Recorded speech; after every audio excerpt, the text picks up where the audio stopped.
ST कष्टकरी जनसंघ विभाग नांदेड यांची विभागीय वार्षिक सर्वसाधारण सभा संपन्न झाली। या सभेत प्रमुख पाहुण्यांच्या हस्ते भारतरत्न डॉक्टर बाबासाहेब आंबेडकर व क्रांतिज्योती सावित्रीबाई फुले यांच्या प्रतिमेचे पुष्प व धूप पूजा करून कार्यक्रमाची सुरुवात करण्यात आली। कार्यक्रमाचे अध्यक्ष संजय इंगळे हे होते, तर प्रमुख पाहुणे म्हणून संध्या दहिफळे, रामदास पेंडकर, तांडुळकर हे होते।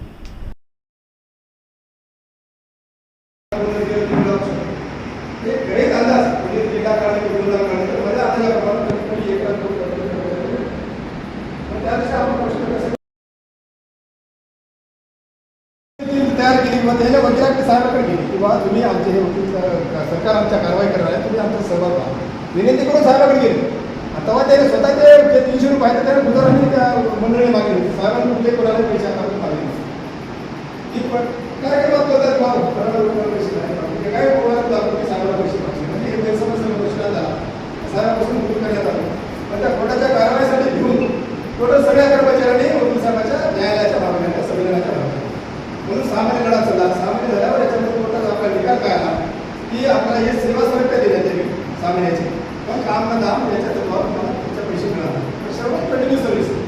मग हे देण्यात आल्यावर मग निकाल लागला, काय निकाल लागला, हे निकाल लागल्यावर मग जे सम भाग घेण्यात आला, सगळे लोक कर्मचारी हजर साहेबांना अटक झाली, सगळं झालं। मग तेव्हा बँकेत निवडून आलं, मग कोर्ट काय झालं की बाबा तुम्ही नंतर याच्यानंतर कोर्ट याचे काय दाखल करा, हे जे मागण्या आहेत ना सगळं काम होतात विनाशक विना अटीवर किंवा विना शिक्षेवर सगळे कामात गेले। तेव्हा साहेबांना सांगितले किंवा तुम्ही सगळेजण आपली याचिका दाखल केली।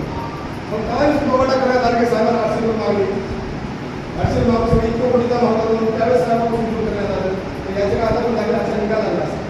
मग तेच तेव्हा सगळा सेवा सरिता त्याच हायकोर्टाच्या नियमाप्रमाणे निकालप्रमाणे आपल्याला कोर्टात दिलेल्या किंवा सेवा सगळं लागू केल्या। मग हे उद्देश असा आहे की सेवा सरितेचा नियम आपल्या कोर्टात घ्यायला लागू करण्यात आला म्हणजे पत्र दिलेलं आहे समितीच्या माध्यमातून साहेबांनी दिला। मग आणि तिला असा प्रयत्न का करू असा प्रश्न या ठिकाणी उपस्थित आहे। म्हणजे सर्वांना मला बोलले आहे ज्या कर्मचाऱ्यांनी सहभाग घेतले नुसता बोलले आहे किंवा तुम्ही असं सेवा करून आपण सगळ्याला उपस्थित आपल्या सगळ्या त्याच्या अगोदरच्या त्याच्या अधिवेशनामध्ये त्यानं थोडा भूमिकेचा मुद्दा काढला होता, त्या संदर्भात त्याने पण ठेवली। कर्मचाऱ्यांना वाटलं की बाबा आता विलीनीकरण त्याच्या संदर्भात होणार आहे, म्हणून त्याच्या दोन सम झाला। मग सम झाला त्याने 2 दिवसात भागा घेतली। मग दुसऱ्या तिसऱ्या दिवशी त्याचे पडळकर फोन उठले, त्याने सगळ्या लोकांना मैदानावर बोलले, सगळ्या मैदानावर त्याने मुंबई जाम करतो असं म्हणाले वा मागण्या मत त्यांच्या सुद्धा मतासारखी की विलीनीकरण झाल्याशिवाय आम्ही मैदानावर उठणार नाही। प्रश्न वितोर आला, बरोबर आहे। मग त्यांचा लढा चालू झाला, 15 दिवस त्याने मैदानावर होते, मग बोलणं चालू होतं। मग या अशा काळामध्ये सरकारचा कारवाई चालू करण्यात आली, म्हणजे सरकार कोर्टात गेलं आपल्यावर की यानं न विचारता आपण संपामध्ये बसतो। मग ह्याच्यानंतर पडळकर साहेब 15 दिवस होते, मग वकील साहेब आम्ही सोबतच होतो। त्याने म्हणले की बाबा तुम्ही कुणी मैदानात सरकारला मलाही जाऊ नका, सरकार मैदानावर येईल। पण पडळकर म्हणजे दुप्पट जवळजवळ आपण बेसिक जर 5000 बेसिक असेल तर 10000 बेसिक जर समजा तेव्हा करावं सरांना थोडं बरं केलं आपण। आणि त्याच्यानंतर आता संपन्न बरं झालं। त्याच्या अगोदर म्हणजे 2095 1995 पासून 2020 पर्यंत 25 वर्ष फक्त कामगार फक्त इन्क्रीमेंटवर झालेलं, बाकी काहीच नाही। फक्त त्याचं काय 1-2% इन्क्रीमेंट येत असतं, त्याला बेसिकच होते 5-7 हजार।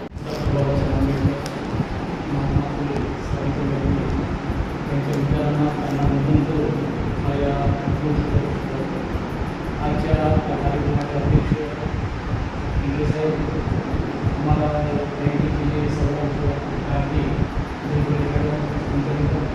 आणि त्या डिव्हिजन बॉडीच्या कार्यकारीसाठी सर्व कामगार बंधुबांधव आज बोलण्यासारखं असं काही नाही, कारण बरंचसं काही होतं की मागे गेलो म्हणल्यासारखं वेळ आलेली आहे।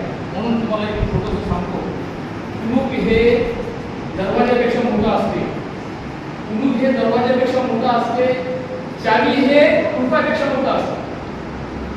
कुलूप हे दरवाजापेक्षा मोठा असते आणि कुलूप हे चावीपेक्षा मोठा असते, पण एखाद्या छोट्याशा चिमुकल्या चावीनं दोन्ही प्रश्न सोडवले जातात। पण तसं त्याच बेसवर आज आपल्या समाजामध्ये असो किंवा स्वतःवर असो किंवा संघटनेवर असो जे काही मोठं प्रश्न पडलेला असं वाटते, पण ते मोठं प्रश्न काही नसून एखाद्या छोट्याशा उत्तरानं हा प्रश्न सगळं सोडू शकतो. ते छोटंसं कसं आहे, आज संघटनेचं जेव्हा रोपटं पेरलं गेलं त्यावेळेला आपलं काहीच नव्हतं, शून्यातून जेव्हा एका खडकावर रोपटं टाकलं गेलं, त्या खडकावरच्या रोपट्याचं आज मोठं वटवर्ष झालं. पण दुःखानं खेदानं सांगावंसं वाटते त्या वटवृक्षाला कुठंतरी मुळ्याला दगड लागलं म्हणण्यासाठी कुठेतरी कमी व्हायला चाललेलं आहे. व्हायला म्हणण्यापेक्षा सर्वांना माहितीच आहे. पण हे असं का झालं?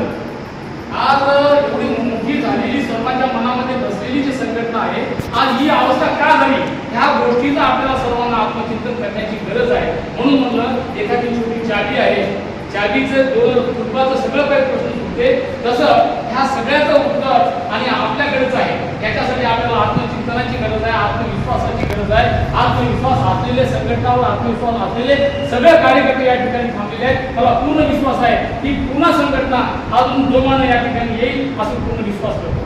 मॅडम, मला एवढं एक सांगायचं आहे, बँक ज्या वेळेला एसटी बँकेची प्रचाराला आणत होतो त्यावेळेला आमचा अजेंडा असा होता की जामीन मुक्त आम्ही सर्व सभासदांना कर्ज देऊ, जामीन आम्ही मुक्त करू, कर्ज हे 7.5% आपण देऊ. त्या कर्ज 7.5% दिल्यानंतर कर्मचारी जेव्हा आर्थिक बाजून मजबूत होईल हे इतर संघटनेला नको आहे. म्हणून आम्हाला 7.5% नको, 7.5% जर केलं तर बँक खात्यामध्ये येईल म्हणून स्वतः कोर्टामध्ये गेलेली आहे.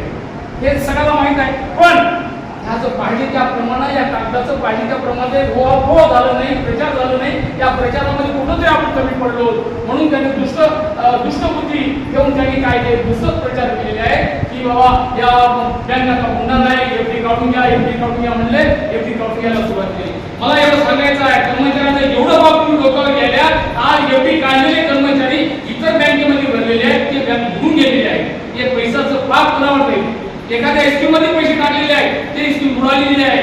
आज एसटी बँकेमध्ये पैसे जर ठेवले असते तर सुरक्षित राहिले असते, पण ते पैसे काढायला लावणारे भाग हेच केले आणि ते पैसे मी आपल्याला हजारामध्ये खेळणारे आपण कर्मचारी लाखो रुपये जेव्हा आपल्याकडे येतात, कुठं ठेवू, काय करू, आणि आपल्या रिटायर झाल्यानंतर जेव्हा पैसे आपल्याकडे येतात त्यावेळेला सर्व पावण्याची नजर आपल्याकडे असते. म्हणून आपण हे काय करतो, कुठंतरी पैसे गुंतवा म्हणून जे समोर आलं त्याच्याकडे गुंतवलं जातो. कोणी इस्टीमध्ये गुंतवतो, कोणी बँकेमध्ये गुंतवले गेले आणि इस्टीमा बंद पडले, बँके बंद पडायची परिस्थिती आली आणि ह्या सगळ्या कामगारांचा पाठ ह्या लोकांनी घेतलेले.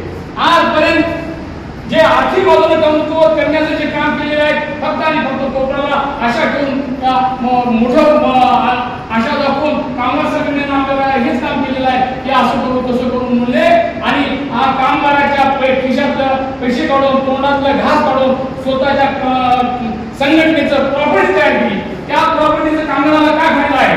आज रिटायर झाल्यानंतर त्या ठिकाणी आपण जाऊ पण शकत नाही, पण करोडोने अब्ज रुपयाची प्रॉपर्टी त्यांनी केलेली आहे. आज कामगार संघटना हेच पैसे कामगाराचा प्रश्न मिटवण्यासाठी असते, पण प्रश्न मिटवण्यासाठी, करार करण्यासाठी 5% घेतलेला आहे. ते करोडो रुपये केलेले आहे. या गोष्टी आपण या गोष्टी प्रसारावर विसरू शकतो. म्हणून आज आपण मागं आहोत. आज सेवा सलग आहे. आज आपण म्हणतो की बाबा माझी संघटना कुठेतरी कमी पडली असं प्रत्येकाला वाटत असेल तर तसं न करता आपण स्वतःशी आत्मविश्वास करावं. आजही इतर संघटनांमध्ये गेलेल्या लोकांना एवढंच वाटते की याच्यावर प्रश्न तोडगा काढणार असेल तर सदावर्ते साहेबच करतील.